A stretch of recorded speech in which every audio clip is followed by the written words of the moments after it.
cerita legenda. Koi gaib, sang penyelamat. Mereka mengira aku gila karena bicara dengan koi, sampai ikan itu menyelamatkan seluruh desa. Namaku Jalu, usia 10 tahun saat itu, atau 11. Aku juga sudah lupa, tak ada yang mengingatkanku tentang ulang tahun. Tidak ada ibu yang menyisir rambutku saat pagi, atau ayah yang menepuk pundakku kalau aku pulang membawa nilai bagus dari sekolah. Mereka sudah lama tiada. Kecelakaan, katanya. Tapi aku tidak pernah benar-benar paham apa yang dimaksud kecelakaan oleh orang-orang dewasa. Sejak itu, aku tinggal sendiri. Ya, sendirian. Walau secara teknis, aku tinggal di rumah peninggalan orang tuaku di pinggiran desa. Sebuah rumah kecil dari kayu tua, dengan halaman belakang yang langsung menghadap ke sebuah kolam tua. Kolam yang tak dijaga siapapun. Kolam yang dianggap angker oleh sebagian warga. Tapi bagiku, kolam itu adalah satu-satunya tempat yang terasa seperti rumah. Di sanalah aku sering duduk, memeluk lutut, menatap permukaan air yang tenang. Daun-daun kering sering jatuh dari pohon besar di tepi kolam. Ada suara katak bersahutan. Angin menyentuh permukaan air seperti menyampaikan pesan diam-diam. Tapi yang paling sering kutunggu adalah saat ikan itu muncul, ikan koi yang besar, berwarna emas dengan sedikit semburat putih di siripnya. Ia muncul nyaris setiap hari, pelan, anggun, dan tenang, seperti memahami perasaanku. "Apa kau sendirian juga?" bisikku suatu siang saat duduk di tepi kolam, menggambar sesuatu di tanah. Koi itu berenang mendekat, membuat riak kecil di air. Matanya bulat dan hitam, tenang, seolah mendengarkan. Entah kenapa, aku merasa seperti benar-benar sedang bicara dengan seseorang. Dan sejak hari itu, aku tidak pernah berhenti berbicara padanya tentang apapun, tentang buku yang kupinjam dari bu guru, tentang anak-anak yang menertawaiku, tentang mimpi-mimpiku yang aneh, bahkan tentang kerinduan yang tak bisa kuungkap saat melihat anak-anak lain dipeluk ibu mereka. Setiap kali aku bicara, koi itu tetap muncul. Kadang ia diam saja, kadang ia berputar pelan seperti menari di air. Bagiku, itu cukup. Rasanya seperti aku tidak sendiri, tapi desa ini kecil, terlalu kecil untuk rahasia besar. Dan orang-orang cepat sekali berbisik. "Aku tahu itu, anak itu aneh," kata seorang ibu di pasar saat aku lewat. "Suka ngomong sendiri di kolam belakang rumahnya. Sendirian sih, jadinya linglung. Harusnya dia sama siapa, kek? Bukan, dibiarkan begitu aja," timpal yang lain sambil menggeleng. Aku dengar semuanya, tapi aku tak membalas. Aku hanya berjalan cepat sambil membawa sebungkus kecil nasi bungkus pemberian Bu Warni, satu-satunya orang dewasa yang masih sering menyapaku dengan senyum. Setelah itu, entah kenapa, makin sering aku merasa diawasi saat berada di kolam. Anak-anak lain kadang mengintip dari balik pagar atau berlari sambil tertawa, menirukan suaraku. "Wah, itu dia anak gila koi. Jalu, koinya udah ngajak kamu ngobrol belum?" Aku diam saja, tapi di dalam aku merasa seperti hancur perlahan. Aku tidak bisa menjelaskan pada mereka bahwa saat aku bicara dengan koi itu, ada ketenangan yang tidak pernah aku rasakan dari siapapun. Malam itu, hujan turun rintik-rintik. Aku menyalakan lilin kecil di dekat jendela. Dan seperti biasa, aku duduk menghadap kolam dari dalam rumah. Di bawah cahaya remang itu, kulihat koi itu muncul lagi, berenang pelan.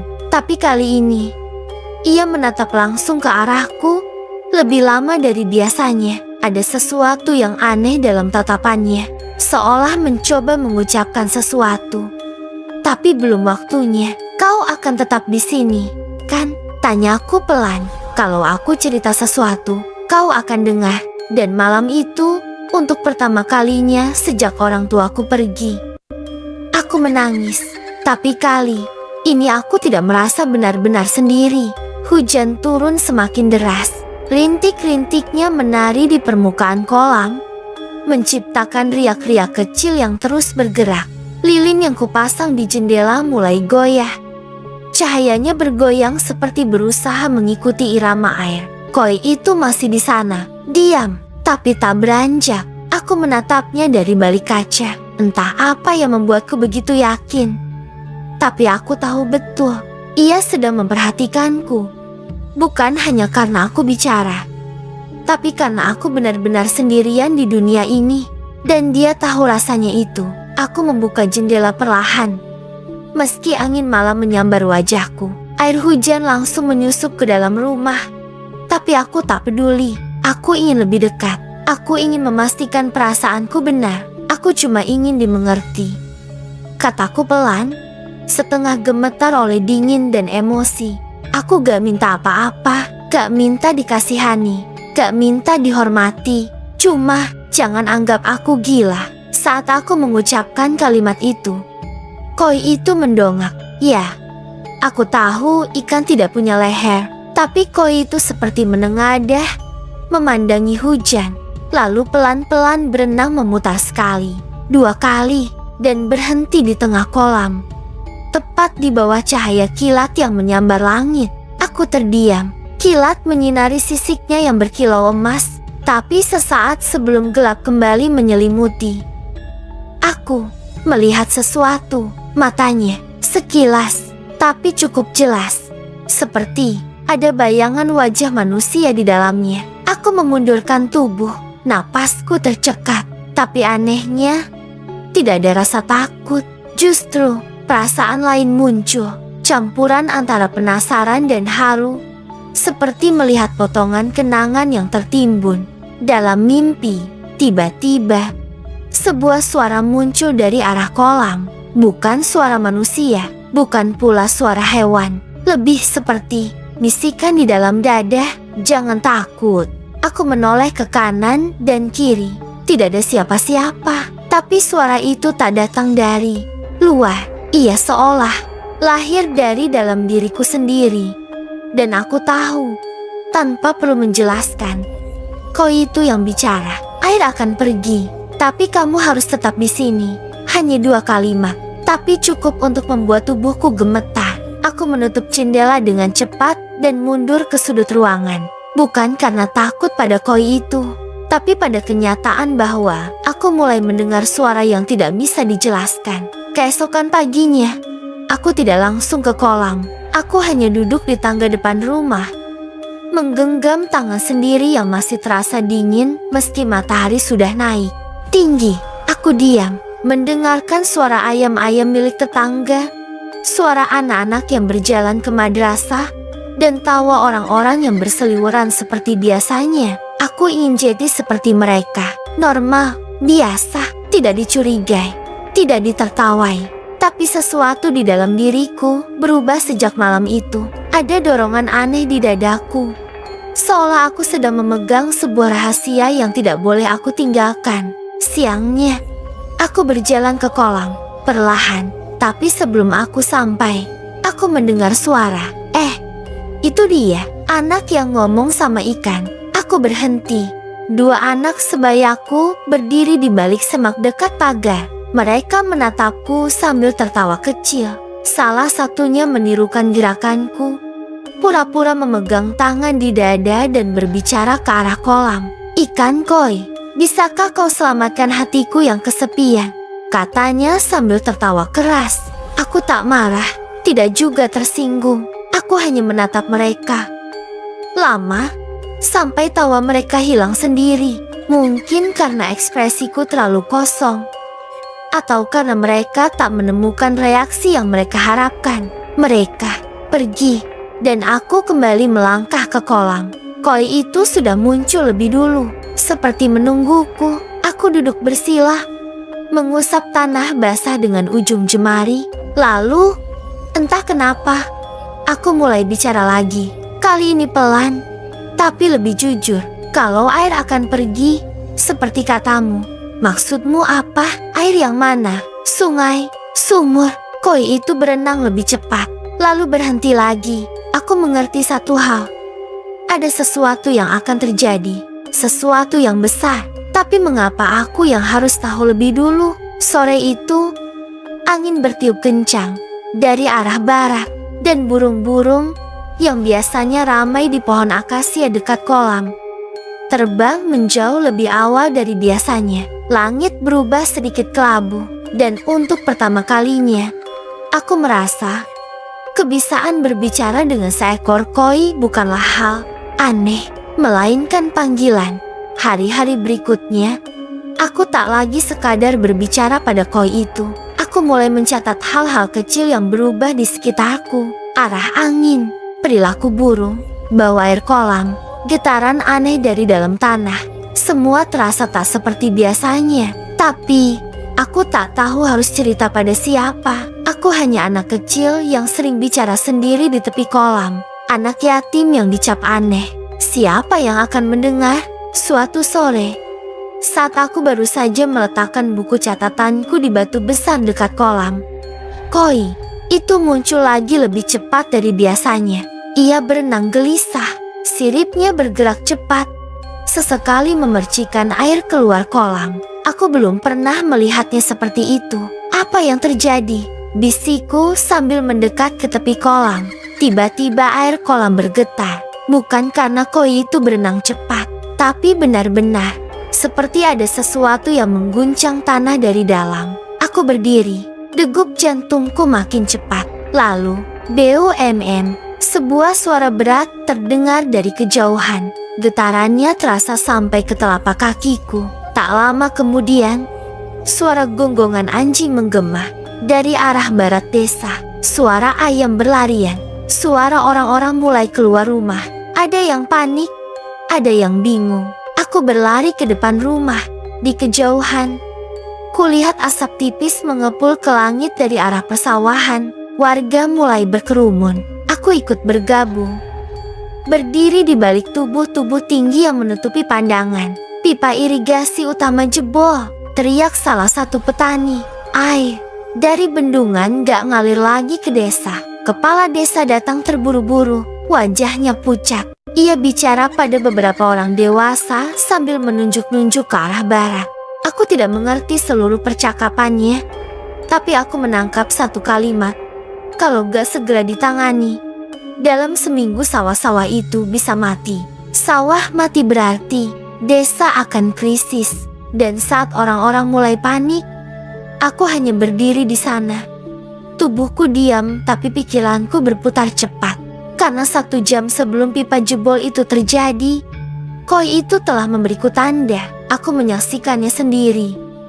Gelisah, air yang beriak, dan getaran tanah yang tak wajar. Apakah itu peringatan? Malamnya, aku kembali ke kolam. Kali ini aku membawa buku catatanku dan sebatang lilin kecil yang kupasang di tanah. Koi itu muncul lebih pelan, seperti kelelahan. Apa tadi itu yang kau maksud dengan air akan pergi? Tanyaku pelan. Koi itu diam, tapi sesuatu membuatku duduk dan membuka halaman buku catatan. Di dalamnya tertulis coretan tanganku dari 3 hari lalu.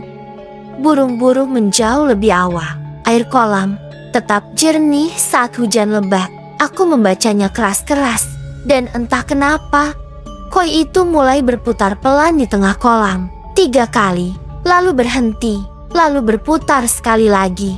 Seperti menjawabku, seperti berkata, "Ya, kau melihatnya." Air mataku hampir menetes, bukan karena takut, tapi karena untuk pertama kalinya aku merasa seseorang atau sesuatu percaya padaku, bahwa aku tidak sekadar anak kecil yang kesepian. Aku adalah penjaga pesan, penjaga peringatan. Tapi mereka gak akan percaya padaku. Kataku pelan, nyaris seperti gumaman. Koi itu kembali berenang ke tepian, lalu berhenti tepat di bawah bayangan tubuhku. Angin malah meniup sisa daun yang jatuh ke tanah. Dan saat itulah, samar-samar, aku kembali mendengar suara itu. Tak perlu semua percaya, cukup kau berjalan. Air bukan sekadar air, ia adalah kehidupan yang harus dijaga. Seketika aku sadar Ini lebih dari sekadar kolam, lebih dari sekadar koin emas. Ini sebuah permulaan, sebuah pesan dari alam. Dan aku, Jalu anak yang dianggap aneh, telah ditunjuk untuk mendengarnya lebih dulu. Malam itu, aku tak tidur. Aku hanya duduk diam di tepi kolam, menatap pantulan bulan yang bergoyang pelan, menunggu pagi, dan menyiapkan hatiku untuk langkah selanjutnya. Tapi yang tidak aku tahu adalah pagi itu datang lebih cepat dari seharusnya. Bukan karena mentari lebih cepat muncul, tapi karena keributan dari luar rumah membangunkanku. Suara sandal berlari, ibu-ibu berteriak panik, dan anak-anak menangis. Aku berdiri cepat, keluar dari rumah, dan begitu kulihat ke arah barat desa, ke arah persawahan, hatiku mencelos. Semua sudah berubah. Sungai kecil yang biasanya mengalir di samping jalan utama kini kering, menyisakan batu dan lumpur pecah. Daun-daun tanaman padi mulai menguning. Hanya dalam semalam, orang-orang mondar-mandir sambil membawa ember kosong. Beberapa ibu menimba sumur yang sudah surut. Anak-anak membawa gayung, berkeliling dari rumah ke rumah, mencari air. Desa kami sedang kehausan, dan aku tahu ini baru permulaan. Aku melihat Pak Lurah berdiri di tengah kerumunan. Wajahnya kusut, suaranya berat. Bendungan retak parah. Butuh waktu lama buat diperbaiki. Kita harus hemat air. Jangan pakai untuk hal-hal yang gak penting, katanya lantang. Sejenak semua hening. Lalu bisik-bisik kembali muncul. Ada yang menyalahkan petani yang membuka saluran terlalu besar. Ada pula yang bilang ini semacam hukuman dari alam karena ada anak yang melanggar pantangan. Aku tahu mereka sedang membicarakanku. Aku bisa merasakannya, tapi aku tidak mundur. Tidak kali ini.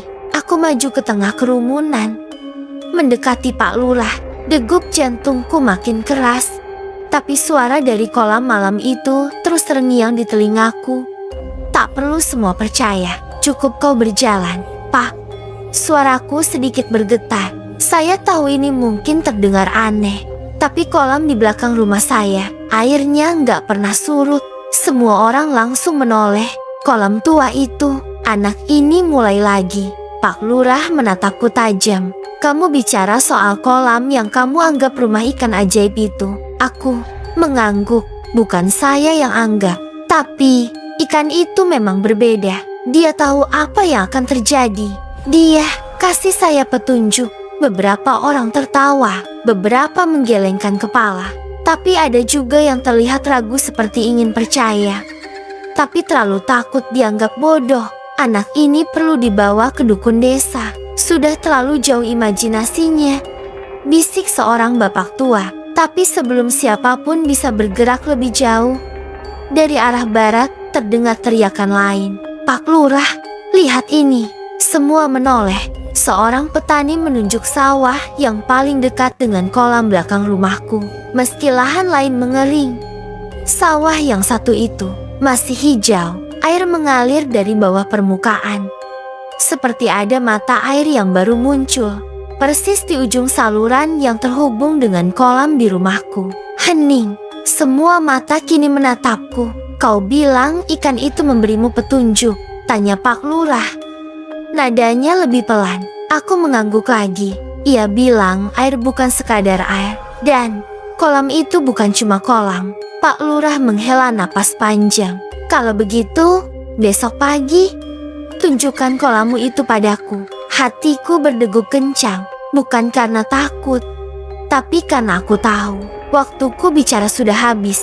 Sekarang waktunya bertindak. Malam itu, aku kembali ke kolam. Koi itu menungguku seolah tahu segalanya.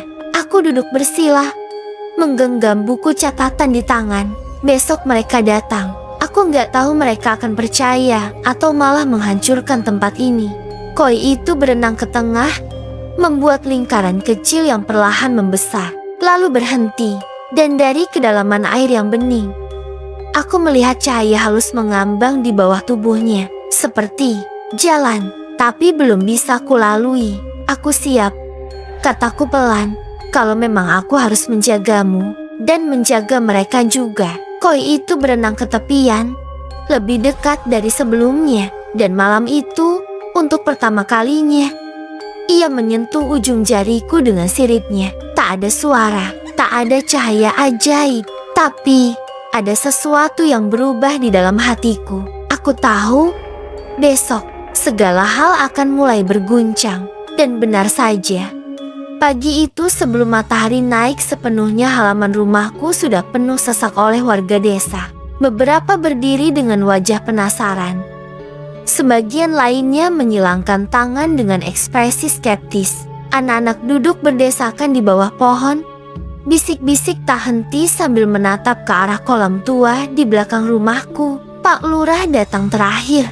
Ia berjalan dengan langkah tenang tapi tegas. Diapit dua orang tetua adat. Wajahnya datar, sulit ditebak. Ia menatapku, lalu mengangguk singkat. Tunjukkan pada kami. Jalu, tunjukkan kolam yang katanya menyimpan keajaiban itu. Aku menelan ludah dengan tangan sedikit gemetar. Aku memutar badan dan mengajak mereka melangkah ke halaman belakang. Langkah kami melewati jalan tanah sempit yang diapit ilalang, dan akhirnya berhenti di depan kolam itu, kolam tua peninggalan kakekku. Dikelilingi batu-batu besar berlumut. Airnya jernih sekali, bahkan terlalu jernih untuk kolam biasa. Tak ada bau amis, tak ada lumpur pekat, hanya kejernihan yang tak biasa dan kilauan cahaya samar dari dalam. Semua hening, bahkan suara burung pun seperti menahan diri. Dan saat itu, ikan koi itu muncul ke permukaan. Warna tubuhnya seperti pelangi, bersinar di bawah sinar mentari pagi. Siripnya bergerak pelan. Anggun, ia menatap ke arahku, lalu ke arah kerumunan warga di belakangku. Beberapa orang menahan napas. Ada ibu-ibu yang langsung mundur setapak, menatapnya tak berkedip. Pak Lurah melangkah maju. Itu koi biasa? Bukan, aku ingin menjawab.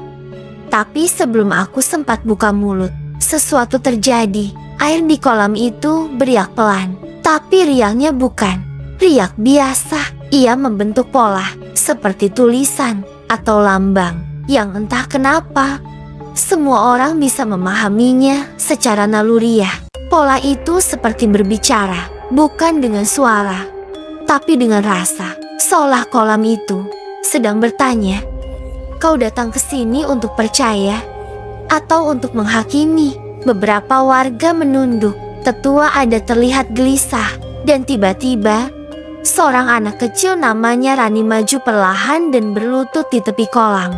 Ia menatap ikan koi itu, lalu berkata pelan, "Ibu saya sakit, air sumur kami bau. Boleh saya ambil air dari sini?" Seketika semua menoleh ke arah Pak Lurah. Ia terdiam sejenak, lalu mengangguk pelan. "Ambil sedikit, hanya untuk lihat apa yang terjadi." Aku segera membantu Rani mengisi botol kecil dengan air kolam. Tak ada yang istimewa. Tampaknya hanya air biasa. Tapi saat botol itu berada di tangan Rani, botolnya berembun. Seperti air itu mengandung kesejukan yang luar biasa. Rani tersenyum dan berlari pulang. Beberapa warga mulai saling pandang.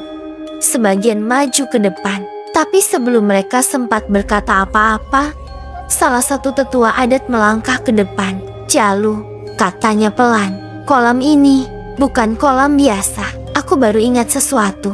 Semua menoleh padanya. "Dulu, semasa aku kecil, kakekmu pernah berkata, kolam ini hanya akan hidup kembali ketika waktunya datang. Dan hanya cucunya yang bisa bicara dengan penjaganya."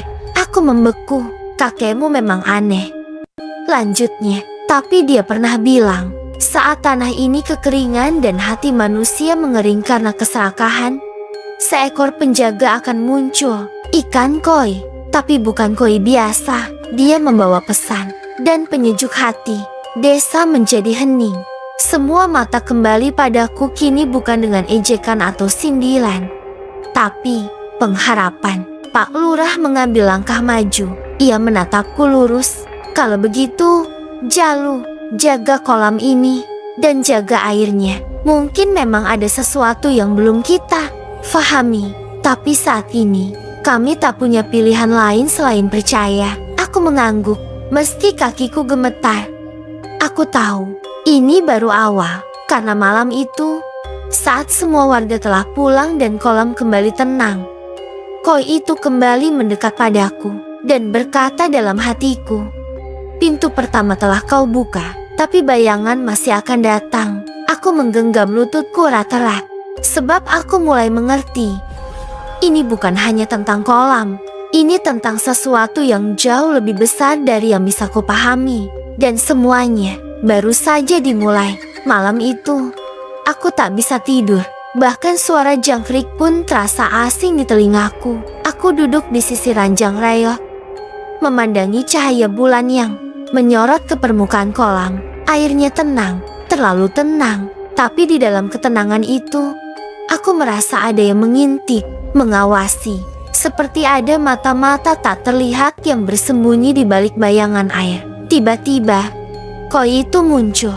Ia tidak berenang seperti biasanya. Kali ini ia berputar-putar di satu titik, menciptakan pusaran kecil yang bercahaya. Dan perlahan, dari dasar kolam yang gelap, sesuatu muncul, sepotong kotak kayu tua yang terangkat oleh dorongan air. Aku segera berlari keluar, menghampiri tepi kolam. Kotak itu sudah mengambang, seperti memang menunggu untuk diambil. Tanganku gemetar saat mengangkatnya. Kayunya lembab, berlumut, dan di permukaannya terukir huruf-huruf Jawa kuno. Aku tak tahu artinya, tapi di tengah ukiran itu ada satu simbol yang sangat jelas. Seekor ikan koi mengelilingi matahari. Aku bawa kotak itu ke dalam rumah. Perlahan ku buka penutupnya, dan di dalamnya kutemukan buku harian kakekku. Lembarannya sudah lapuk, tapi tulisannya masih bisa terbaca. Aku mulai membacanya perlahan, dan mataku membelalak saat sampai di halaman pertama. "Jika kau membaca ini, berarti penjaga kolam telah kembali, dan waktumu telah tiba." Cucuku, jantungku berdebar keras. Air kolam itu adalah warisan dari masa ketika tanah ini hampir musnah karena kekeringan dan keserakahan manusia. Penjaganya, seekor koi putih bercahaya, adalah makhluk yang hanya muncul ketika keseimbangan mulai runtuh. Ia bukan hanya makhluk air. Ia adalah perantara antara dunia kita dan dunia yang lebih dalam. Aku menelan ludah. Jangan pernah biarkan kolam itu kering. Dan jangan biarkan bayangan dari gunung sebelah utara masuk ke dalam airnya. Jika itu terjadi, bencana akan datang lebih cepat dari yang bisa kau tanggulangi. Aku berhenti membaca. Napasku memburu. Gunung sebelah utara itu adalah Gunung Ngembel, tempat yang selalu dianggap keramat oleh warga desa. Tempat yang dulunya tertutup hutan lebat, tapi kini perlahan dibuka menjadi lahan pertambangan oleh perusahaan asing. Aku menutup buku itu pelan. Ada hubungan antara kolam ini dan gunung itu. Sesuatu yang belum kusadari, tapi sudah mulai menunjukkan tanda-tandanya. Dan benar saja, keesokan harinya, suara sirena terdengar dari kejauhan. Sebuah truk tambang terguling di jalur menuju desa. Lumpur hitam mengalir dari tangki rusaknya. Dan entah kenapa, air sungai kecil di sisi jalan mulai berubah warna. Bukan hanya keruh, tapi seperti menghitam, membusuk, seperti mati. Warga mulai panik, air sumur mulai berbau. Sawah-sawah di sisi utara mulai menguning. Anak-anak mulai batuk-batuk. Dan entah mengapa, kolamku mulai menghangat. Koi itu muncul lagi malamnya. Kali ini tubuhnya memudar, tak secerah sebelumnya. Ia menatapku dalam-dalam, dan dalam pikiranku terdengar bisikan. "Waktumu tak banyak. Mereka datang dari dalam tanah, dan mereka tak suka air jernih." Aku menggenggam dada. Siapa mereka? Apa yang sebenarnya sedang terjadi? Aku belum tahu. Tapi satu hal sudah pasti. Kolam ini bukan sekadar kolam. Ikan itu bukan sekadar ikan. Dan aku bukan lagi sekadar anak yatim piatu yang bicara sendiri di tepi air. Aku adalah penjaga sesuatu yang lebih besar. Dan saat bayangan mulai turun dari Gunung Ngembel, aku harus memilih. Bersembunyi di balik ketakutan atau melangkah ke depan dengan harapan yang rapuh. Dan malam itu, aku memilih melangkah. Sebelum fajar, aku sudah berdiri di depan kolam dengan tas kain berisi buku harian kakek, sebungkus nasi, dan senter kecil yang sudah mulai redup. Angin dini hari membawa bau tanah yang asing, seperti pertanda bahwa bumi sedang tidak baik-baik saja. Koi putih itu muncul, matanya menatapku dalam-dalam, seakan mengucapkan sesuatu yang tak bisa kujelaskan dengan kata-kata. Cahaya di sisinya mulai pudar, dan air di sekitar tubuhnya beriak pelan seperti napas yang mulai kehabisan tenaga. Aku menyentuh permukaan air, dan dalam bisikan hati, aku berkata pelan, aku akan mencari jawaban ke gunung itu. Aku janji akan kembali. Perjalanan menuju Gunung Ngembel bukan hal mudah, meski letaknya hanya 2 jam jalan kaki dari desa. Tapi sejak kawasan itu dijadikan wilayah eksplorasi perusahaan tambang, suasananya berubah total. Jalanan tanah dibelah oleh jejak truk, dan suara mesin berat kadang terdengar seperti erangan dari perut bumi. Tidak ada lagi pohon-pohon tinggi, hanya tanah terbuka, batuan keras, dan kabut tipis yang terus menggantung seperti tak ingin pergi. Namun langkah kakiku tak berhenti. Setiap gemetar di tubuhku, ku tahan dengan napas panjang. Setiap rasa ragu ku telan, bersama keyakinan bahwa ada sesuatu yang harus kutemukan di balik bukit itu. Setibanya di kaki gunung, aku terkejut. Ada sebuah pos kecil semacam gardu jaga yang roboh. Di dalamnya, kulihat helm proyek dan seragam pekerja yang hangus seperti habis terbakar. Tapi tak ada tanda-tanda kebakaran, hanya hangus, kering, dan anehnya dingin. Aku berjongkok dan melihat bekas telapak kaki yang aneh, bukan jejak sepatu, tapi lebih mirip bekas kaki hewan, panjang, berujung runcing, seperti cakar, tapi ukurannya lebih besar dari kaki manusia dewasa. Apa yang terjadi di sini? Tiba-tiba, dari balik semak yang tersisa, ada seseorang yang muncul, seorang kakek tua berpakaian compang camping, dengan sorot mata tajam seperti pernah tahu segalanya. Aku sudah tunggu kau, Jalu, katanya. Aku mundur selangkah. Siapa kakek? Ia tersenyum pelan. Aku dulunya penjaga seperti kamu, tapi aku gagal, dan semuanya jadi seperti ini. Jantungku berhenti berdetak sejenak. Jangan takut, aku tak akan menyakitimu, lanjutnya. Tapi kau harus dengarkan aku baik-baik. Apa yang kau lihat di kolammu? Itu bukan kebetulan. Ikan itu datang dari dalam gunung ini. Ia penjaga air, dan kalau airnya rusak, maka penyimbangnya bangkit. Aku menarik napas. Penyimbang? Maksudnya apa? Sang kakek menatap tanah, lalu menunjuk ke bukit yang tampak retak di sisi kanan gunung. Mereka menyebutnya bayangan dalam tanah. Bukan makhluk, bukan roh, tapi sisa energi gelap dari kerak bumi yang dulu pernah dibungkam oleh air suci dari kolammu. Dan sekarang, karena tambang ini mengusik keseimbangan lama, mereka mulai bangun. Aku tercekat. Lalu, apa yang harus aku lakukan? Temukan sumber air asli dari dalam gunung. Mata air tua yang mengalir langsung ke kolammu. Jika kau bisa menyentuhnya, mungkin semuanya bisa diselamatkan. Aku menatap jalur batu menuju lereng. Kabut di atas sana makin tebal. Langkah ini akan membawa ke tempat yang belum pernah ku tahu. Tapi jauh di dalam hati, aku tahu satu hal. Aku tidak sendirian, karena di dalam saku bajuku ada sisik koi putih yang tertinggal sejak malam tadi. Dan sisik itu masih hangat. Aku mendongak ke arah langit yang mulai kelabu.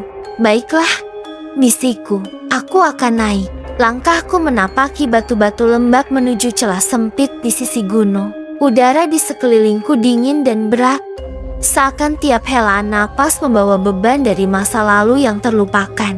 Kabut menggantung, seperti tirai tipis yang menutupi rahasia di balik setiap lekukan bebatuan. Sisi koi putih nisakuku mulai berdenyut pelan. Hangatnya merambat ke telapak tanganku, seolah menjadi kompas hidup yang menuntunku ke arah yang benar. Aku menyusuri jalur kecil di antara batu-batu terjal, melewati akar-akar tua yang mencuat dari tanah, seperti tangan yang berusaha menggenggam waktu. Tak ada suara selain langkah kakiku dan desiran halus angin yang seperti berbisik, atau mungkin memperingatkan. Sekitar 30 menit berjalan, aku tiba di sebuah celah besar di dinding gunung tertutup lumut. Hampir tak terlihat, tapi anehnya, dari dalamnya keluar aroma segar dan lembab seperti bau tanah basah setelah hujan pertama. Dan yang paling membuatku merinding, ada suara air, pelan, tapi nyata, gemericik kecil, seperti aliran sungai mungil yang bersembunyi. Di jantung batu, aku masuk, menunduk dan meraba-raba dinding batu dengan tangan. Jalurnya sempit, hanya cukup untuk tubuhku merangkak. Senter kecilku mulai redup, tapi sinar samar dari dalam gua justru semakin terang, seperti ada cahaya sendiri yang menuntunku. Dan akhirnya, aku tiba. Sebuah ruangan alam terbuka lebih mirip rongga besar di perut gunung. Dindingnya dipenuhi kristal-kristal air yang berkilau lembut. Di tengahnya, terdapat mata air kecil yang memancar dari celah batu, membentuk kolam bening berdiameter sekitar 2 meter. Aku mendekat. Airnya jernih, tapi bukan sekadar jernih, ada cahaya samar yang berputar di permukaannya, seperti tarian cahaya bulan di malam gelap. Tanpa pikir panjang, aku menyentuhkan tanganku ke dalam air. Dan saat itu juga, semuanya berubah. Gemericik, air mendadak berhenti, udara membeku, dunia terasa diam. Lalu, dari dasar kolam, muncul siluet, bayangan putih keperakan, berenang perlahan ke permukaan. Bukan ikan koi seperti yang biasa kulihat, tapi lebih besar, lebih tua, dan matanya menyala biru kehijauan. Ikan itu mengelilingiku di dalam air, lalu berbicara, bukan dengan suara, tapi dengan gema di dalam pikiranku. Engkau penjaga terakhir. Waktu hampir habis. Air ini tak lagi cukup menahan gelap yang bangkit. Aku terpaku, tak bisa bicara. Tubuhku gemetar, tapi pikiranku justru jernih. Entah mengapa, jika kau benar-benar ingin menyelamatkan tanah ini, kau harus membuka aliran utama. Saluran lama yang dulu ditutup manusia yang kini disegel oleh kerak kegelapan. Kau harus membebaskannya. Hanya itu jalan satu-satunya. Aku mengangguk. Meski aku tak tahu pasti apa maksudnya. Kau tidak sendiri, Jalu. Sisiku bersamamu, dan aku akan datang ketika kau paling membutuhkanku. Cahaya di mata air tiba-tiba meledak terang. Aku mundur, menutup wajahku, dan dalam sekejap, semua kembali gelap. Aku tersadar sudah tergeletak di tepi mata air. Nafas ngos-ngosan. Seluruh tubuhku basah, tapi di tanganku, kini ada batu kristal kecil berwarna biru laut, dan sebuah lambang terpahat di permukaannya, simbol ikan dan aliran air yang mengalir ke bawah tanah. Itu petunjuknya. Aku harus mencari saluran utama, saluran tua yang dahulu menghubungkan sumber air ini ke seluruh desa, dan mungkin ke seluruh puluhan kolam keramat yang dulu pernah dijaga oleh para leluhur. Tapi sebelum aku bangkit, dari balik celah gua, terdengar gemuruh, tanah bergetar pelan, seperti ada sesuatu yang bergerak, mendekat. Apa itu? Suara berat, seperti tarikan napas makhluk yang bukan berasal dari dunia ini. Aku mengepalkan tangan, menggenggam batu kristal erat-erat, dan berkata dalam hati, aku tidak akan mundur, apapun yang menunggu di luar sana. Kalimat itu baru saja keluar dari bibirku, ketika sebuah bayangan besar melintas cepat di mulut gua. Tanah bergemuruh pelan, dan hawa dingin menyelinap masuk, dingin yang menusuk bukan karena suhu, tapi karena ketakutan purba yang tak bisa dijelaskan. Aku berjongkok, menahan napas. Cahaya di dalam gua perlahan redup. Batu kristal biru di tanganku mulai berdenyut-denyut seperti jantung yang ketakutan, memberi peringatan bahwa apapun yang mendekat bukan makhluk biasa. Lalu aku melihatnya, siluet besar, setengah menyatu dengan kabut dan kegelapan. Tubuhnya seperti campuran bebatuan, lumut, dan akar. Wajahnya tak berbentuk, hanya ada 2 lubang besar sebagai mata.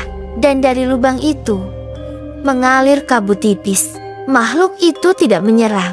Ia hanya berdiri di celah gua, mengamati. Tiba-tiba ia berbicara, tapi tidak dengan suara, dengan getaran. Kau telah menyentuh sumber yang dijaga. Tak seharusnya manusia kembali ke sini. Kau bukan penjaga. Kau hanya anak yang ditinggalkan waktu. Getaran itu menggema di dalam dadaku, membuat napasku berat dan mata berkaca-kaca. Kata-katanya seperti menusuk tempat terdalam dari hatiku yang selama ini mencoba kuat. Aku memang anak yatim piatu, tak punya siapa-siapa. Dan sekarang makhluk ini mengungkit luka itu. Tapi aku berdiri. Aku memang bukan siapa-siapa. Tapi aku punya satu alasan yang cukup kuat untuk tetap maju. Makhluk itu bergeming. Desaku akan hancur kalau aku tidak bertindak. Dan aku punya pesan dari koi penjaga mata air. Dia memberiku ini, kataku sambil mengangkat batu kristal biru. Cahaya dari batu itu mendadak menyilaukan, memantul di tubuh makhluk itu. Dan ia berteriak, suara parau dan dalam mengguncang langit-langit. Ia mundur selangkah, tubuhnya retak di beberapa bagian. Dan dari retakan itu muncul cahaya kehijauan seperti cahaya dari dalam bumi yang selama ini tersembunyi. Kau membawa ingatan lama. Cahaya penjaga pertama. Ia mulai membungkuk. Tubuhnya seperti perlahan hancur dan menyatu kembali ke tanah. Tapi sebelum lenyap sepenuhnya, ia meninggalkan jejak lukisan batu di dinding gua. Aku dekati. Ada gambar seorang anak dengan batu di tangan, berdiri di hadapan pintu raksasa dengan aliran air mengalir dari balik celah. Di bawahnya tertulis dalam aksara tua yang aneh, tapi entah bagaimana aku mengerti artinya. Buka pintu yang ditutup karena takut, karena dari dalamnya air dan kehidupan menanti. Mataku menghangat. Di bawah lukisan itu ada celah kecil dan suara air deras terdengar samar. Aku tahu inilah saluran utama yang dimaksud ikan koi jalur yang pernah menyalurkan mata air suci ke seluruh desa. Tapi sekarang terblokir oleh bebatuan. Mungkin karena longsor atau karena memang sengaja disegel. Aku berlutut menyentuh celah itu. Dingin, licin, tapi aku merasa ada aliran di bawahnya. Batu kristal biru yang kubawa kini menyatu dengan dinding, seakan mengunci dan menandai satu titik yang harus dibuka. Tapi bagaimana? Aku hanya anak kecil, tak ada alat, tak ada siapapun di sini. Hanya aku dan harapan. Dan saat aku mulai putus asa, suara lembut itu kembali muncul dari dalam pikiranku. Jalu, kau sudah menemukan gerbangnya, tapi hanya satu hal yang bisa membukanya. Keyakinan yang datang dari kebaikan murni. Berikan niatmu pada air, dan air akan membuka jalan. Aku pejamkan mata, menunduk, lalu berbisik di dalam hati. Aku ingin menyelamatkan desa, agar tak ada anak-anak yang kehilangan rumah, seperti aku kehilangan orang tuaku. Aku ingin mengalirkan air ini kembali, bukan hanya untukku, tapi untuk semua. Batu kristal di dinding berpendar terang, dan dinding mulai retak. Air menyembur keluar dari celah itu dengan deras. Bau tanah basah dan embun menyapu wajahku. Aku mundur, terpana melihat pancaran cahaya dari balik dinding gua yang kini terbuka perlahan seperti pintu gerbang purba. Di baliknya, kulihat jalur air lama, batu-batu berlumut dan saluran yang dulu pernah mengaliri sawah, kolam, dan sungai kecil di desa kami, kini mengalir kembali. Tapi aku tahu, ini baru awal, karena air ini tidak hanya akan menghidupkan tanah, air ini akan membangunkan sesuatu yang telah lama tertidur. Itulah yang terlintas dalam pikiranku ketika air suci itu mulai mengalir deras dari celah batu. Sungai bawah tanah yang dulu tersembunyi kini bagaikan naga raksasa yang terbangun dari tidur panjangnya. Gemuruh air terdengar seperti suara jantung bumi dalam, tua, dan hidup. Aku berdiri mematung, membiarkan cipratan air membasahi wajah dan tubuhku. Tapi saat aku menoleh ke arah dinding gua, aku menyadari sesuatu telah berubah. Lukisan batu yang tadi hanya berupa goresan sederhana kini bergerak. Bayangan-bayangan kecil muncul di dinding. Sekelompok orang berbaris membawa kendi air. Sosok seorang lelaki muda memegang batu kristal biru dan seekor ikan koi raksasa yang berenang di langit malam. Lukisan itu seperti menayangkan potongan sejarah hidup, bergerak dan menceritakan sesuatu yang telah lama terlupakan. Dan lalu aku melihatnya, sosok ibu, wajahnya samar tapi hangat. Senyum tipis dan mata teduhnya membuat jantungku berdegup kencang. Ia berdiri di samping lelaki muda pemegang batu kristal itu. Tapi yang membuatku terdiam sepenuhnya adalah nama yang tertulis di bawah lukisan itu. Ayunda, penjaga mata air, dan anaknya. Jalu, tubuhku gemetar. Aku ada di lukisan itu. Bu, bisikku pelan. Meski aku tahu dia hanya bayangan. Apa maksud semua ini? Kenapa aku tidak tahu? Air di bawahku memercik lembut. Dan dari riaknya muncul gema suara bukan dari luar, tapi seperti bisikan kenangan dari masa lalu. Kau dilahirkan di bawah perlindungan mata air suci, Jalu. Tapi kutukan tamak manusia memaksa kami menyegel semuanya. Kami sembunyikan kebenaran agar kau bisa tumbuh dengan aman. Tapi air tidak bisa selamanya dibungkam. Dadaku sesak. Ibu, Jeti selama ini bukan hanya wanita desa biasa. Ia adalah penjaga, seperti ikan koi itu. Dan aku adalah bagian dari warisan itu. Aku bukan hanya anak yatim piatu yang ditinggal mati karena sakit biasa, seperti yang selama ini orang-orang bilang. Aku adalah anak dari penjaga air, pewaris sesuatu yang jauh lebih besar dari diriku sendiri. Tiba-tiba, langit-langit gua bergetar pelan. Batu-batu berlumut runtuh satu persatu, memperlihatkan langit senja di luar. Cahaya keemasan masuk, menyentuh permukaan air yang kini telah mengalir deras melewati saluran kuno, keluar menuju arah desa. Aku buru-buru berlari keluar gua, menuruni bukit licin, dan tak percaya dengan apa yang kulihat dari kejauhan. Sawah-sawah yang kering kini terisi air. Sungai kecil yang mati kembali mengalir, dan para warga berdiri terpaku di tepi jalan, memandang aliran air seakan mimpi. Airnya balik, teriak seseorang. Air di pancuran keluar lagi. Apa ini? Keajaiban. Aku hampir menangis melihat wajah-wajah tua yang dulu menyambutku dengan iba, kini menatap haru pada aliran air yang membelah desa. Anak-anak berlari mengejar aliran kecil itu, bermain seperti tak pernah mengenal kekeringan. Tangis dan tawa campur aduk. Suara genta dari pura desa terdengar lagi, sesuatu yang tak pernah dibunyikan sejak musim kemarau panjang melanda. Aku berdiri di puncak bukit, tubuh kotor oleh lumpur, rambut kusut, tapi hatiku penuh. Namun kegembiraan itu tak berlangsung lama. Langit tiba-tiba berubah kelabu. Burung-burung berterbangan keluar dari hutan di sebelah barat. Angin bertiup kencang, dan dari kejauhan suara gemuruh lain terdengar.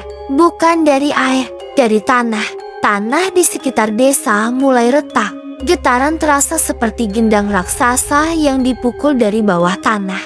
Beberapa warga menjerit melihat sumur tua di tengah desa memancarkan uap tebal. Aku tahu, air suci itu bukan hanya menghidupkan, ia membangunkan.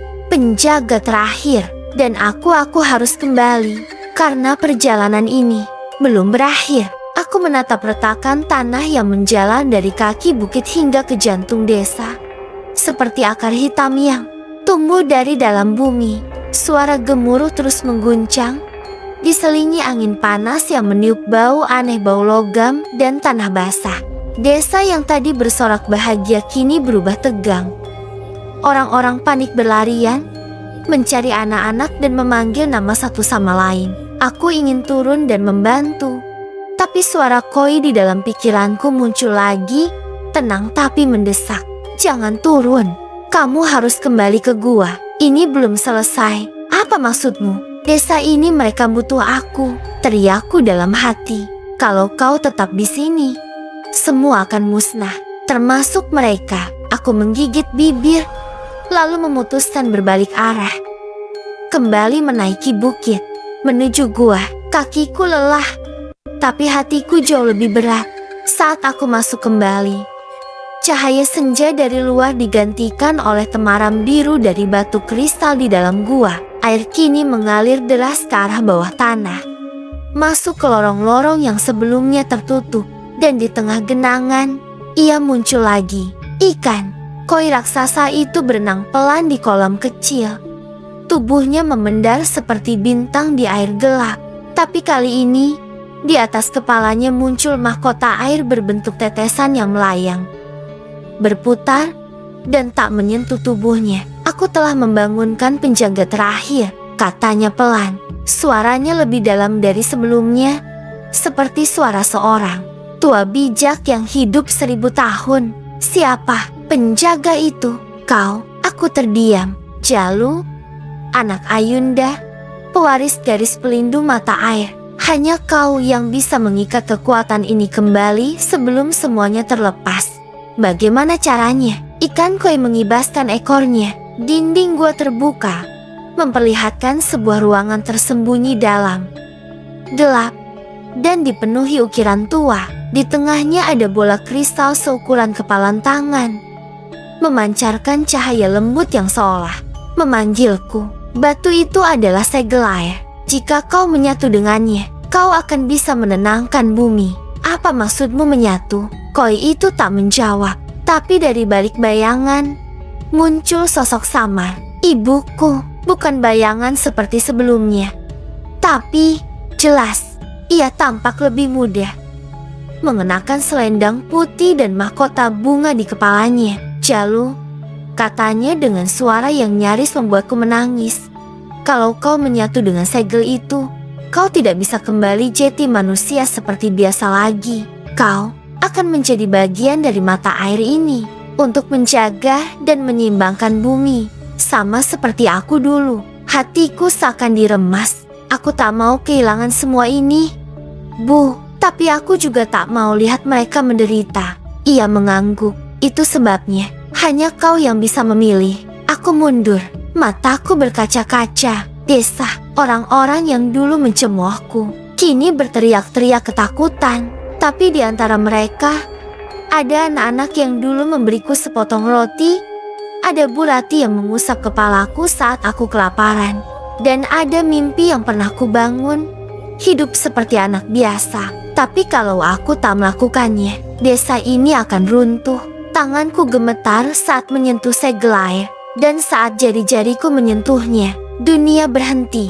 Air yang mengalir terdiam, gemuruh, tanah seakan membeku. Udara di sekelilingku berubah sunyi seperti mimpi.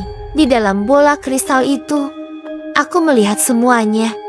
Sawah-sawah yang subur, warga desa yang tertawa bahagia, anak-anak bermain di sungai, dan aku, bukan sebagai manusia, tapi sebagai penjaga. Aku tahu, aku harus memilih, dan hanya satu pilihan yang tersisa. Aku mengepalkan tangan, menutup mata, dan berkata pelan, aku bersedia. Kalimat itu seperti kunci yang memutar seluruh semesta.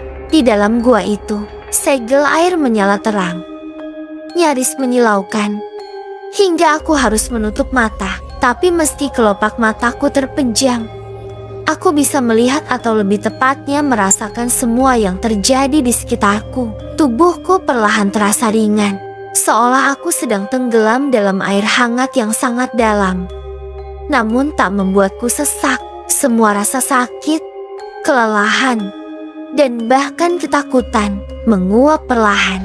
Yang tersisa hanyalah satu hal, cinta pada tempat ini, pada orang-orang yang bahkan tak pernah memelukku sebagai keluarga, namun tetap menjadi bagian dari hidupku. Lalu suara itu datang, bukan dari luar, tapi dari dalam. Ibu, anakku, kau tidak sendirian. Kau adalah bagian dari sesuatu yang jauh lebih besar. Dari dulu, kau ditakdirkan untuk ini. Aku membuka mata, tubuhku kini melayang. Berada di atas kolam gua, bola kristal itu telah melebur ke dalam dadaku, menyatu dengan detak jantungku. Kulitku berubah sedikit bersinar, seperti dilapisi air jernih. Nafasku ringan, tapi napas itu mengalir ke tanah, ke batu, ke air. Aku bisa merasakan segalanya. Retakan bumi yang merambat di desa. Aku bisa melacak arahnya. Tekanan air tanah yang tak seimbang. Aku tahu bagaimana cara menstabilkannya. Aku bukan lagi hanya seorang anak yatim piatu. Aku telah menjadi penjaga mata air, penghubung antara langit dan bumi. Namun, kekuatan itu datang dengan harga. Seekor koi terakhir yang paling kecil dan satu-satunya berwarna hitam polos muncul dari celah batu. Ia mengelilingiku pelan, lalu bersuara, "Kau sudah menyatu, Jalu. Tapi masih ada satu hal yang harus kau lakukan untuk menyegel retakan itu. Kau harus menyerahkan bagian paling manusiawimu." "Apa maksudmu?" bisikku. Meski aku sudah tahu jawabannya, kenangan, aku tercekat untuk menjadi pelindung sejati. Kau harus meninggalkan seluruh kenangan tentang siapa dirimu sebelumnya. Kau akan tahu segalanya tentang dunia, tapi tak lagi ingat rasa lapar, kesedihan, tawa, atau cinta sebagai manusia. Tanganku mengepal, kenangan tentang ibu, tentang malam-malam aku duduk di bawah langit sambil memandangi bintang sambil berbicara dengan ikan koi kecil. Semua itu harus dilepaskan, tapi jika tidak, retakan akan terus terbuka dan sungai akan berubah jadi jurang yang menelan desa. Aku memejamkan mata. Sebuah hujan cahaya jatuh dari langit-langit gua. Perlahan, wajah-wajah yang kukenal mengambang di hadapanku satu persatu. Bu Rati yang memberiku bubur setiap Jumat, Pak Ujang yang meski cerewet, diam-diam meletakkan sandal tua di depan pondokku saat hujan. Anak-anak kecil yang pernah memanggilku si aneh, tapi sekarang menangis dan berdoa agar aku kembali dari bukit dengan selamat. Aku mencintai mereka, bahkan saat mereka belum bisa mencintaiku dulu. Aku menggenggam dada kiriku. Kalau aku harus lupa, biarkan aku lupa. Tapi tolong, jaga mereka. Jangan biarkan desa ini lenyap. Dan saat aku selesai berkata begitu, cahaya dari dadaku memancar ke seluruh arah, menghantam langit gua, meresap ke dalam tanah, dan membuat seluruh dinding yang retak menyatu kembali seperti dipeluk bumi. Dari luar, di atas permukaan desa, retakan berhenti. Air yang mengalir liar mendadak tenang. Gemuruh lenyap, matahari menembus awan gelap, dan pelangi terbentuk tepat di atas kolam yang dulu penuh ikan koi. Tapi aku tak lagi berdiri di sana. Tubuhku berubah menjadi air, menyatu dengan tanah. Dan di atas kolam itu, hanya tersisa seekor koi putih yang berenang pelan dengan bercak keemasan di punggungnya. Ia berenang memutari lingkaran air jernih, tenang, dan sendirian. Tak ada yang tahu bahwa ikan koi putih yang kini diam di permukaan kolam itu pernah bernama Jalu. Beberapa hari setelah kejadian aneh di Bukit Mata Air, warga desa menyadari satu hal. Retakan besar yang mengancam desa telah hilang. Bumi yang semula seperti akan terbelah kini utuh. Air yang semula mendidih karena tekanan dan getaran tanah kini jernih dan mengalir pelan, seperti sedang bersyukur. Namun, satu kabar lain menyelimuti mereka dengan tanda tanya besar. Kemana perginya Jalu? Pak Ujang menjadi orang pertama yang menyadari ketidakhadiranku. Pagi-pagi buta, ia mendaki bukit untuk mencari batang bambu muda. Tapi yang ia temukan hanyalah sebuah kain sobek milikku, tersangkut di ranting dekat kolam koi. Dia menghilang, Gumamnya lirih saat menatap ikan koi putih yang kini tak pernah berpindah tempat dari tengah kolam. Dan kenapa ikan itu seperti menangis? Tak ada yang bisa menjelaskan. Namun anehnya, sejak hari itu, setiap warga desa yang datang dan menatap ikan putih itu, hatinya selalu terasa hangat. Beberapa mengaku merasa seperti tengah berbicara diam-diam dengan orang yang mereka rindukan. Ada yang merasa dimaafkan, ada yang merasa dipeluk meski tak ada siapa-siapa. Dan setiap kali seseorang berdoa dengan tulus di tepi kolam, air kolam itu beriak ringan, seolah mengangguk. Di hari ke-7 sejak kepergianku, Bu Rati datang diam-diam ke kolam. Ia membawa sepiring bubur hangat dan sepasang sandal anyaman. Aku nggak tahu kenapa, tapi rasanya aku pengen naruh ini di sini, kayak buat orang yang pernah aku marahi dulu. Ucapnya sambil menatap koi putih itu. Ikan itu tak bergerak, tapi di ujung matanya terlihat setetes air bening yang mengalir. Tak berbeda dengan air kolam itu sendiri. Hari-hari berlalu, desa menjadi tenang kembali. Namun tak ada yang pernah benar-benar bisa melupakan sosok anak yatim yang dulu mereka anggap aneh, yang katanya bicara dengan ikan, yang sering menatap langit terlalu lama, dan yang kini menghilang tanpa jejak. Kecuali satu, seekor ikan koi putih yang menunggu di kolam itu setiap pagi. Yang mereka tak tahu adalah, aku masih di sana. Aku bisa melihat mereka, aku bisa mendengar mereka, tapi aku tak bisa lagi bicara, tak bisa lagi menyebut namaku sendiri. Aku hanyalah air dan sedikit cahaya yang tinggal dalam seekor koi kecil. Namun, setiap kali seseorang mendekat dan tersenyum padaku, ada sesuatu dalam hatiku yang bergerak. Kenangan samar, hangat, menenangkan. Dan setiap kali itu terjadi, aku tahu, meski aku telah kehilangan siapa diriku, aku tidak kehilangan untuk apa aku ada. Aku ada untuk mereka. Kalimat itu menggema dalam benakku, benak yang kini tak lagi seperti dulu. Aku bukan lagi anak yatim piatu bernama Jalu yang sering dipandang aneh. Aku kini adalah seberkas jiwa yang tinggal dalam seekor koi putih, berenang diam di kolam yang tenang, menyimpan semua kenangan di dalam aliran airnya. Namun pagi itu, sesuatu berbeda. Cahaya mentari menembus kabut tipis di atas kolam. Tapi bukan itu yang menggetarkan. Ada tangan kecil yang menyentuh permukaan air. Ringan, tulus, dan hangat. Aku mendekat perlahan, berenang ke arah suara yang pelan berkata, "Ikan kecil, katanya kamu pernah menyelamatkan desa." Ya, aku menatapnya dari dalam air. Seorang anak perempuan, mungkin usianya 8 atau 9, matanya tajam, rambutnya dikepang 2. Tapi yang membuat hatiku bergetar bukan wajahnya, melainkan gelang di tangannya. Gelang milik ibuku. Aku tahu karena gelang itu hanya satu di dunia. Anyaman benang merah dan hitam, dipadu cangkang keong yang dulu aku ambil dari pantai bersama. "Ibu, namaku Laras," katanya sambil menaburkan remah roti ke permukaan kolam. Ibu bilang gelang ini dikasih dari seorang anak yang katanya sudah nggak ada. Tapi ibu nggak pernah cerita siapa. Air kolam beriak pelan. Aku berputar, berenang lebih dekat. Dalam detik itu, semua kenangan seperti ingin meledak keluar dari tubuh kecil ini. Ingatan tentang pelukan ibu, tentang malam-malam penuh bintang saat aku tidur di atas tikar bambu sambil mendengarkan suara kodok.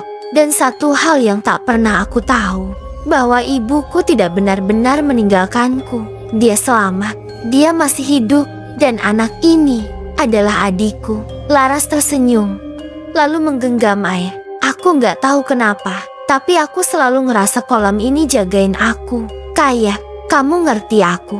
Ya, air mataku, jika itu masih bisa disebut air mata, turun dalam bentuk riak yang bergulung ke arah jari-jarinya. Ia tertawa kecil, mengira itu hanya gelombang kecil. Tapi bagiku, itu pelukan. Satu-satunya cara aku bisa menyentuh keluargaku lagi. Tapi belum sempat aku berlama-lama dalam damai itu, tanah di bawah kolam bergetar. Tidak besar, tapi cukup membuat Laras terhuyung ke belakang. Tiba-tiba, kabut menebal, langit mendung, angin berubah dingin. Suara dari perut bumi seperti keluhan panjang yang nyaris tak terdengar menembus lapisan air. Aku tahu suara itu. Itu suara dari dalam celah lama, retakan yang belum sepenuhnya tertutup. Dan saat itu aku sadar, cahaya terakhir dalam diriku tak boleh padam sekarang.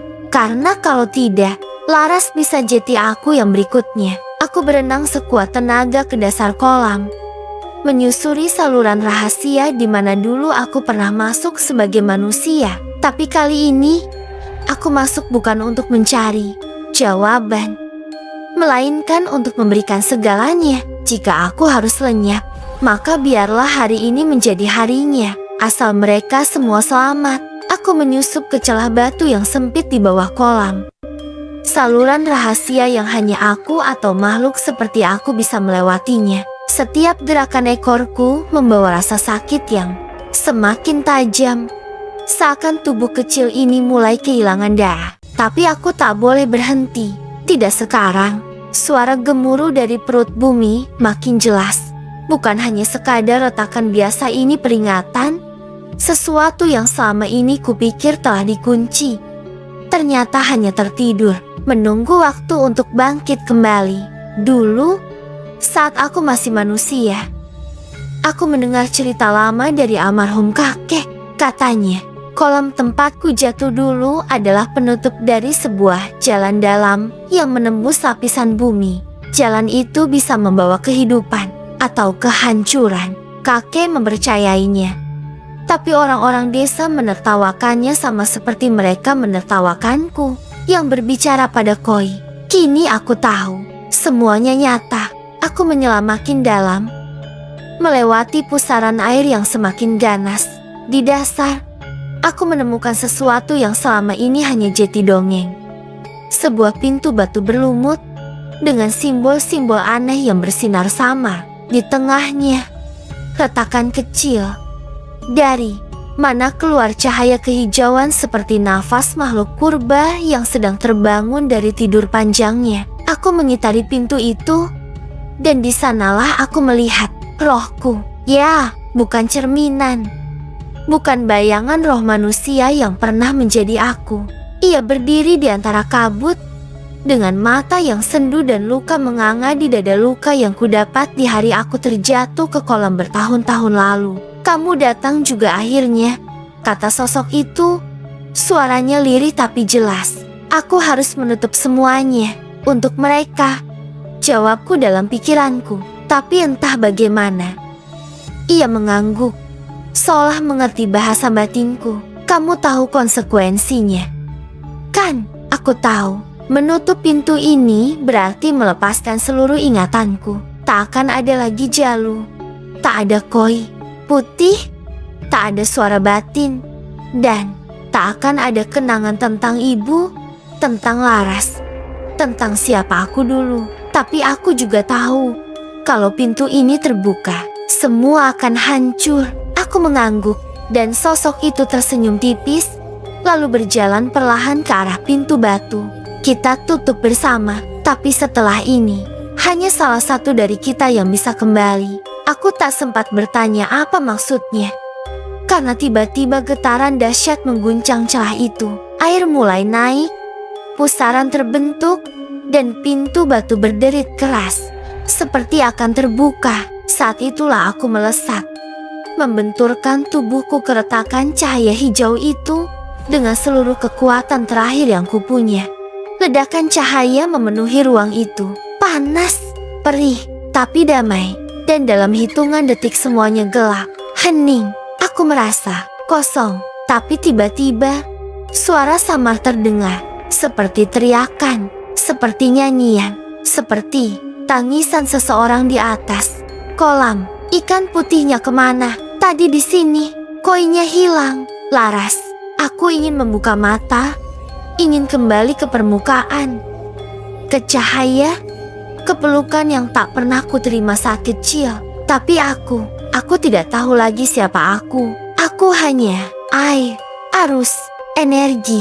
Tapi ada satu hal yang masih kupunya. Perasaan. Dan perasaanku tahu, aku belum selesai. Kabut pagi menggantung tipis di atas permukaan kolam. Embun menetes perlahan dari dedaunan, menyatu dengan air yang tenang. Namun, di bawah ketenangan itu, ada sesuatu yang bergerak. Sesuatu yang tak bisa dilihat mata manusia, tapi bisa dirasa oleh hati. Laras berdiri di tepi kolam. Matanya sembab. Ia memanggil nama Jalu bukan sebagai manusia, tapi sebagai koi putih kecil yang setia menemaninya selama ini. Di tangannya masih tergenggam erat gelang anyaman pandan yang dulu pernah diberikan Jalu sebelum ia menghilang dari desa bertahun-tahun lalu. Gelang itu selalu membawanya kembali ke kolam ini, dan pagi ini ia merasa ada sesuatu yang berbeda. Jalu, gumamnya lirih, seolah-olah angin pagi akan membawa namanya jauh ke dasar air. Tiba-tiba, permukaan air bergelombang pelan, hening, tapi lalu terdengar dentingan halus, seperti gemerincing dari dalam air. Laras tertegun. Ia menunduk, dan sekelebat kilau putih muncul di bawah kakinya terlalu cepat untuk dikenali, terlalu nyata untuk diabaikan. Seketika, hatinya berdetak cepat. Jalu, kalau itu kamu, beri aku tanda, ucap Laras. Dan saat itu juga, angin berembus dari arah timur, membawa serta suara lirih, bukan suara manusia, bukan suara ikan, tapi suara perasaan. Aku di sini. Laras terkejut. Air matanya jatuh tanpa ia sadari. Suara itu tak terdengar lewat telinga, melainkan melalui dadanya seperti suara doa yang tiba-tiba dijawab. Di kejauhan, Pak Lurah dan warga mulai berdatangan, menyusul suara aneh yang mereka dengar sejak semalam. Tanah yang sebelumnya retak kini mengering. Kolam tak lagi bergolak. Desa tenang, seolah bencana yang mereka tak tahu sedang mengintai telah menghilang. Pak Lurah menatap ke arah Laras. Apa yang terjadi di sini? Laras menoleh perlahan. Seseorang telah menyelamatkan kita. Seseorang yang kalian kira hanya gila bicara dengan ikan. Semua terdiam. Pak Lurah melangkah mendekat. Maksudmu, Jalu? Laras mengangguk. Dia sudah kembali, tapi bukan seperti yang kita kenal. Tiba-tiba, seorang anak kecil berlari dari arah hutan. Bu Guru, ada air mancur kecil yang muncul dari batu besar di tengah sungai. Airnya hangat dan berkilau. Laras dan warga pun mendatangi lokasi yang dimaksud. Di sana, dari batu tua yang tertutup lumut, muncul pancaran air bening, jernih, dan memancarkan aroma menenangkan. Semua warga takjub, bahkan beberapa dari mereka yang sedang sakit merasa tubuh mereka terasa ringan setelah menyentuh air itu. Pak Lurah berkata lirih, ini bukan air biasa. Laras hanya tersenyum tipis. Ia tahu itu bukan sekadar air. Itu adalah pesan bahwa Jalu masih menjaga mereka, meski bukan lagi sebagai manusia. Di tengah keramaian, seekor koi putih kecil muncul perlahan dari aliran air, menatap ke arah Laras sebelum menghilang di balik batu besar.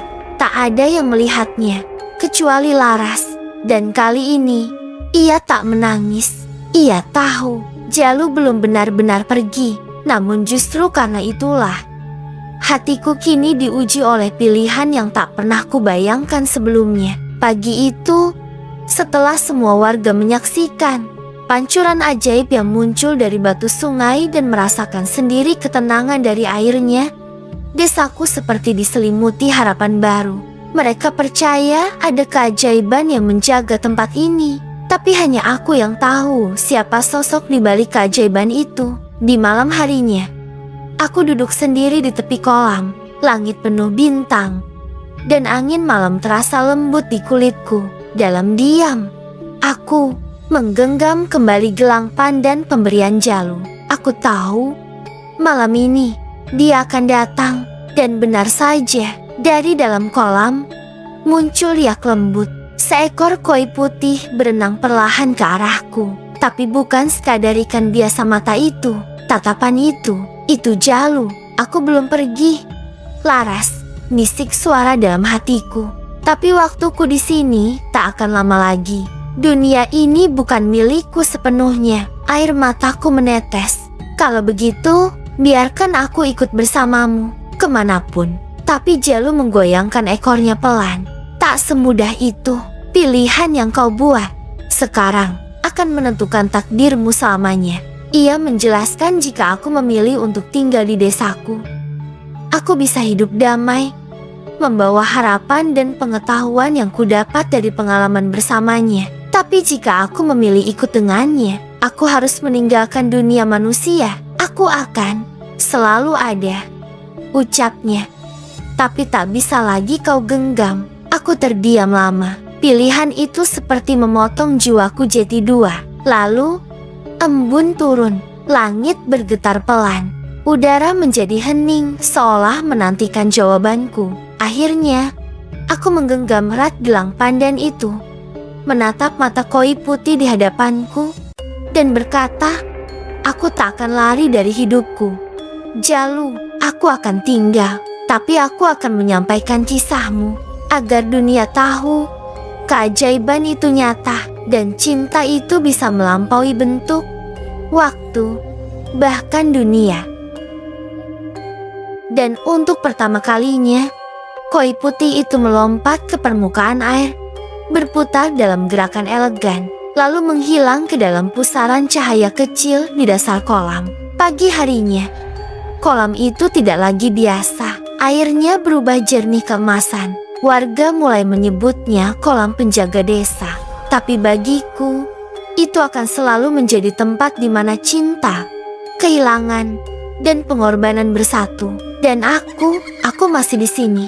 Mendidik anak-anak, merawat kolam, menanamkan harapan.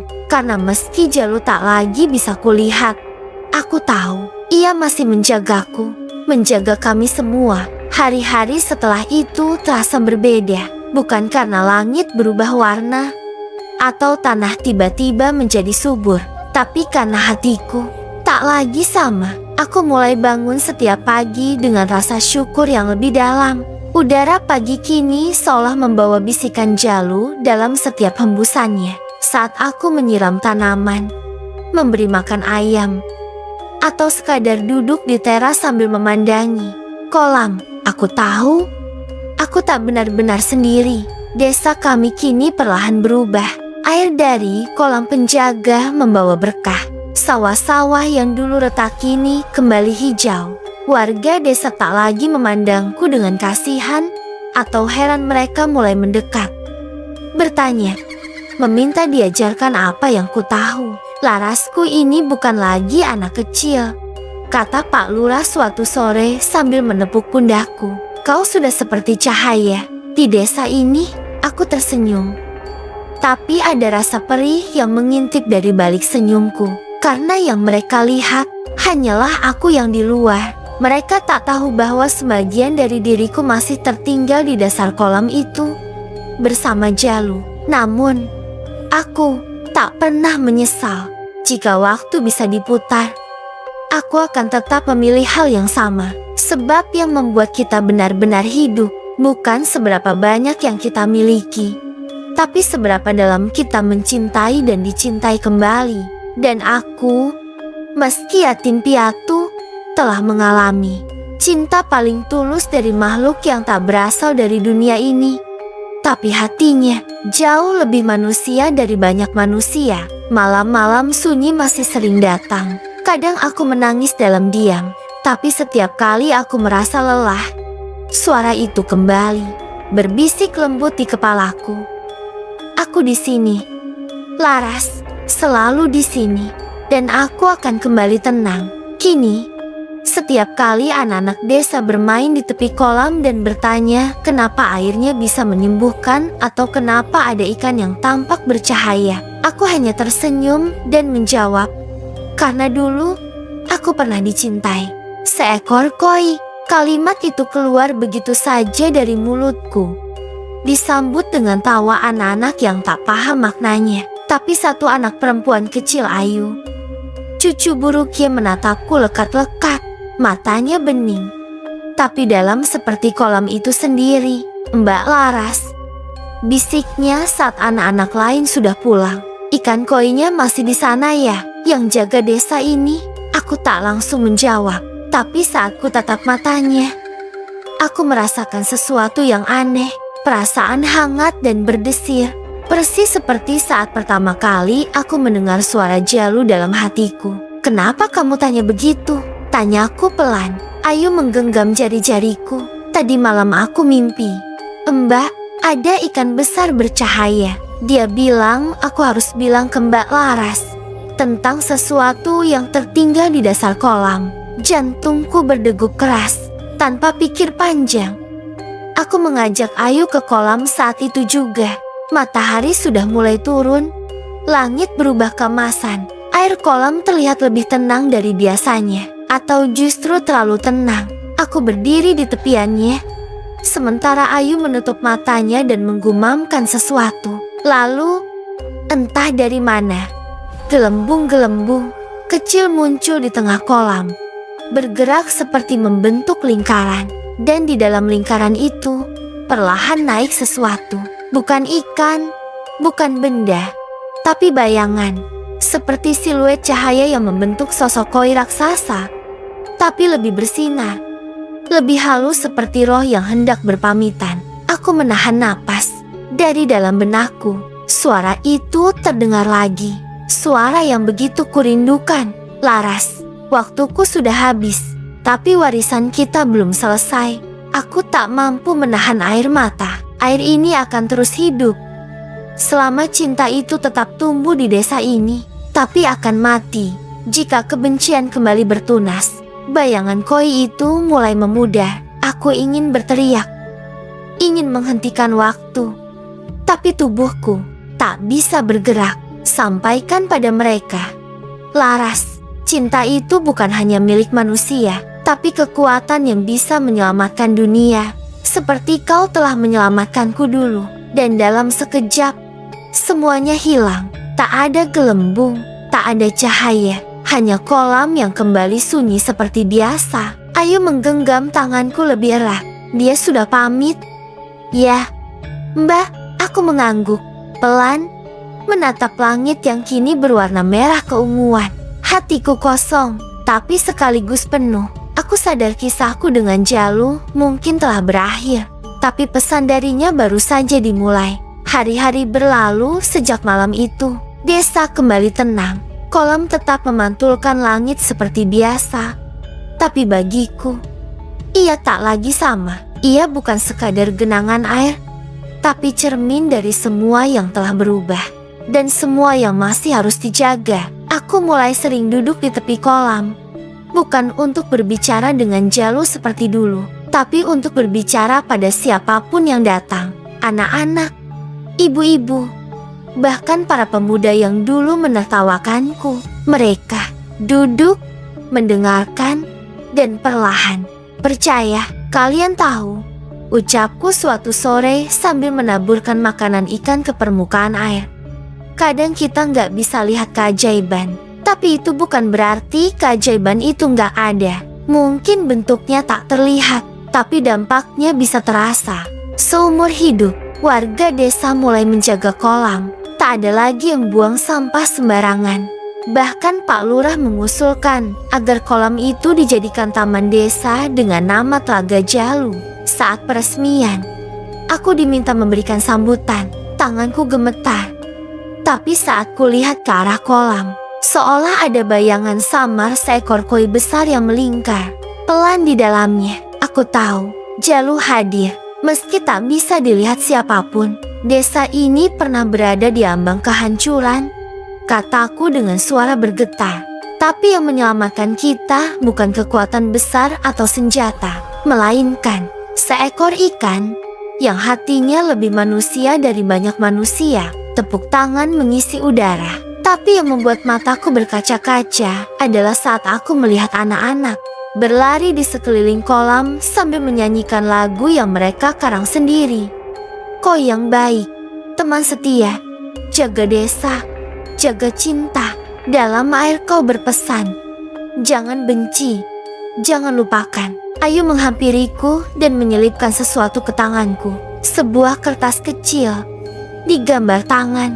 Di situ ada aku. Berdiri di tepi kolam. Dengan ikan koi besar yang bersinar di dalam air. Di bagian bawahnya tertulis, "Terima kasih, Mbak Laras. Telaga ini hidup karena hatimu." Aku menunduk. Mencium kening Ayu. Lalu menatap langit senja yang berwarna emas. Tak ada kata-kata lagi, hanya keheningan dan kedamaian yang tak pernah kurasakan sebelumnya. Mereka mengira aku gila karena bicara dengan koi. Tapi sekarang, mereka tahu aku bicara dengan keajaiban. Dan keajaiban itu masih hidup di hati semua orang yang percaya. Tamat.